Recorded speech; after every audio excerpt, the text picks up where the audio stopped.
আসসালামু আলাইকুম। আজকে আপনাদের জন্য নিয়ে আসলাম চমচম মিষ্টি রেসিপি। আমি আজকে ট্রেডিশনাল চমচম বা টাঙ্গাইলের চমচম বানাবো না। আজকে আমি মাত্র 35 মিনিটে চমচম বানানোর রেসিপি শেয়ার করব। এটা খেতে অনেক মজা, একবার না বানালে আপনারা বুঝতে পারবেন না। চলুন তাহলে আজকের চমচম রেসিপি শুরু করা যাক।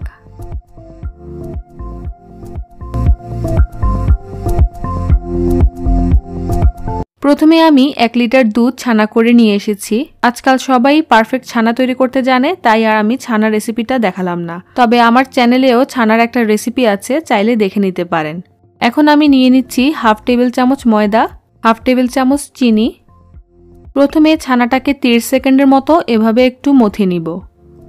আমি হাতের তালু ব্যবহার করব ঠিকই, কিন্তু জোরে জোরে প্রেসার করব না, যাতে করে ছানার থেকে তেলটা বের হয়ে না যায়। এবার ময়দা আর চিনিটা ছানার সাথে মিক্স করে নিব। আমি এখানে বেকিং পাউডার ব্যবহার করব না, কারণ নতুন যারা আছে তারা যেন মিষ্টিটা বানাতে পারে। অনেক সময় বেকিং পাউডার বেশি হয়ে গেলে মিষ্টি ফেটে যায়। তবে আপনারা চাইলে এখানে 1 চিমটি বেকিং পাউডার অ্যাড করতে পারেন। ছানাটাকে হালকা প্রেসার দিয়ে আস্তে আস্তে আমি 2-3 মিনিট মথে নিব, যাতে করে ময়দাটা সব ছানার সাথে ভালোভাবে মিশে যায়। মথা হয়ে গেলে এটা থেকে 9টা ভাগ করে নিব। এবার একটা প্লেটের উপর রেখে আমি এগুলোকে চমচমের শেপ দিয়ে নিব। প্লেটে রেখে করলে যে সুবিধা, মিষ্টিগুলো অনেক মসৃণ হয়। আপনারা একদিন ট্রাই করে দেখতে পারেন। এভাবে আমি সবগুলো মিষ্টির শেপ দিয়ে নিব। শেপ দেওয়া হয়ে গেলে এগুলো এভাবে রেস্টে থাকবে। আমরা চলে যাব শিরা বানাতে। শিরার জন্য আমি নিয়েছি 2 কাপ চিনি। ব্রাউন চমচমে সাদা চমচমের তুলনায় চিনির পরিমাণ একটু বেশি দিতে হয়। দিয়ে দিব 4 কাপ পানি।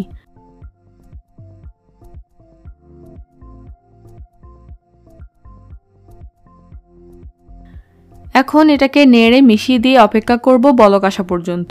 বলক এসে গেলে চুলার আঁচ মিডিয়াম করে দিয়ে মিষ্টিগুলোকে একটা একটা করে ছেড়ে দিব। সবগুলো মিষ্টি দেওয়া হয়ে গেলে চুলার আঁচ বাড়িয়ে দিব। ঢাকনা দিয়ে রান্না করব 10 মিনিট। চুলার আঁচ ঠিক থাকলে দেখবেন এরকম ফেনা সৃষ্টি হবে। 10 মিনিট পর ঢাকনাটা সরিয়ে নিলাম। মিষ্টিগুলোকে খুবই সাবধানে ঘুরিয়ে দিব। এখন আমি এটাতে ক্যারামেল অ্যাড করব। সেজন্য 1/4 কাপ চিনি ক্যারামেল করে নিয়ে এসেছি, সাথে হাফ কাপ পানিও মিশিয়ে রেখেছিলাম। ক্যারামেল দেওয়ার ফলে মিষ্টিটার ঘ্রাণ এবং টেস্ট দুটোই চেঞ্জ হয়ে যাবে, সাথে সুন্দর একটা কালার আসবে, যেটা ট্রেডিশনাল চমচমে ঘন্টার পর ঘন্টা জাল করে নিয়ে আসতে হয়। এবার দিয়ে দিব খুবই সামান্য অরেঞ্জ ফুড কালার। এটা দিলে কালারটা অনেক সুন্দর আসে। ঢাকনা দিয়ে চুলার আঁচ মিডিয়াম করে দিয়ে রান্না করব আরও 25 মিনিট। এর মাঝে একবার ঢাকনা খুলে মিষ্টিগুলোকে নেড়ে দিব। ফিরে এলাম 25 মিনিট পর। এখন শিরাটাকে একটু চেক করব। শিরাটা কিন্তু খুব বেশি আঠালো হবে না, একটু চটচটে থাকবে। চুলাটা বন্ধ করে দিলাম। এখন এগুলো ঢেকে শিরার মধ্যে রেখে দিব 10 থেকে 12 ঘন্টা। ফিরে আসলাম পরদিন সকালে। মিষ্টিগুলোর ভিতরে শিরা ঢুকে গেছে আর একটু ভারীও লাগছে। মিষ্টিগুলোকে শিরা ঝরানোর জন্য একটা ছাঁকনিতে 5 মিনিটের মতো রেখে দিব। এখানে মিষ্টিগুলোকে গড়ানোর জন্য ইনস্ট্যান্ট মাওয়া নিয়েছি, যেটা রেসিপি 2 দিন আগেই আমি চ্যানেলে শেয়ার করেছি। মিষ্টিগুলোকে মাওয়াতে গড়িয়ে বাড়তি মাওয়াগুলো এভাবে ঝরিয়ে ফেলে দিব। এভাবে সবগুলো চমচম মিষ্টি মাওয়াতে গড়িয়ে নিব। তৈরি হয়ে গেল ভীষণ মজার ব্রাউন বা লাল চমচম মিষ্টি। দেখতে সুন্দর হলে তো হবে না, ভেতরটাও আমাদেরকে দেখতে হবে। একটা মিষ্টি কেটে দেখাচ্ছি। চাপ দিতেই কত সুন্দর কেটে গেল। ভেতরটা দেখেই বোঝা যাচ্ছে এগুলো কতটা ডেলিকেট হয়েছে।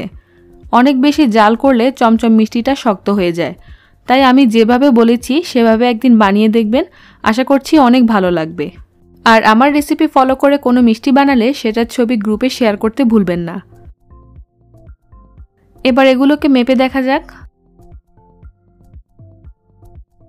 সবগুলো মিলিয়ে 470 গ্রাম হয়েছে, অর্থাৎ আধা কেজির চেয়ে কিছুটা কম, মাত্র 1 লিটার দুধে। তো এই ছিল আমার আজকের চমচম বানানোর পদ্ধতি। কেমন লেগেছে কমেন্ট করে জানাবেন। এরকম আরও মজার মজার মিষ্টি রেসিপি পেতে চ্যানেলটিকে সাবস্ক্রাইব করে বেল আইকনটি অন করে দিন। লাইক কমেন্ট করে আমার পাশে থাকার জন্য অগ্রিম ধন্যবাদ। আসসালামু আলাইকুম।